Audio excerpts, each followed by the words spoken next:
Does God exist?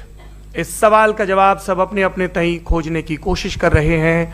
कोई इसको god damn particle की खोज बताता है, कोई गॉड पार्टिकल की खोज बताता है, कोई हिग्स बोसान की खोज बताता है, कोई ये सवाल जवाब तलाशने की कोशिश करता है कि मास एग्जिस्टेंस में आखिर आया कैसे, हुआ क्या था, सृष्टि के पहले, समय के पहले क्या था.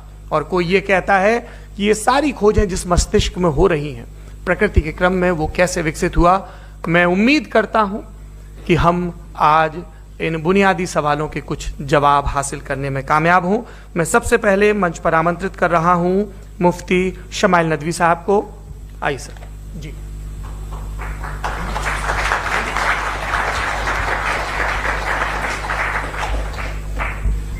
है रेविलेशन, कि रेविलेशन के जरिए हम ये साबित करें कि गॉड एग्जिस्ट करता है या नहीं.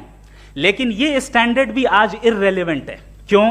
क्योंकि रेविलेशन मेरे नजदीक सोर्स ऑफ नॉलेज है, वैलिड सोर्स ऑफ नॉलेज है, लेकिन हमारे जावेद अख्तर साहब के नजदीक ये वैलिड सोर्स ऑफ नॉलेज नहीं है.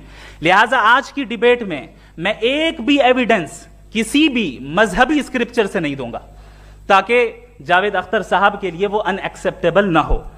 तीसरा जो मेयार हो सकता है वो है ऑब्जर्वेशन, कि भाई कोई कहे कि हमें खुदा दिखाओ, अगर है तो दिखाओ, या ये कि खुदा के एग्जिस्टेंस पर एम्पेरिकल एविडेंस दो.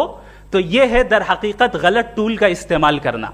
ये ऐसा ही है कि जावेद साहब मुझसे ये मुतालबा करें कि मुफ्ती साहब आप मेटल डिटेक्टर के जरिए प्लास्टिक डिटेक्ट करके दिखाएं. अब चूंकि प्लास्टिक डिटेक्ट नहीं हो पा रही है, लिहाजा plastic does not exist. No, you are using the wrong tool.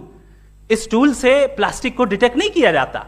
लिहाजा मैं समझता हूं कि गॉड के एग्जिस्टेंस पर एम्पेरिकल एविडेंस का मुतालबा करना एक बचकाना मुतालबा है, और हमारे रिस्पेक्टेड जनाब जावेद अख्तर साहब इस स्टेज से अब बहुत आगे निकल चुके हैं.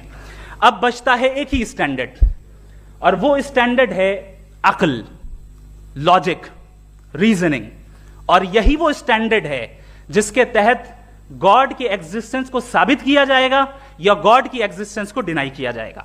लेकिन चूंकि ये बहुत इंपॉर्टेंट और सेंसिटिव टॉपिक है, इसलिए लॉजिकल आर्ग्यूमेंट भी ऐसा होना चाहिए जो डेफिनेटिव हो, इनडेफिनेटिव ना हो, जो 2 और 2 4 की तरह बिल्कुल वाजे हो, जिसे लॉजिकली रिजेक्ट करना पॉसिबल नहीं हो.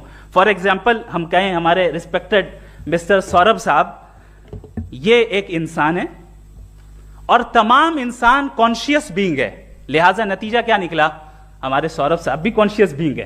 क्या ये इंडेफिनेट आर्ग्यूमेंट है या डेफिनेट आर्ग्यूमेंट है? ये डेफिनेट आर्ग्यूमेंट है. ये 2 और 2 की तरह वाजे है. इसमें किसी तरह जो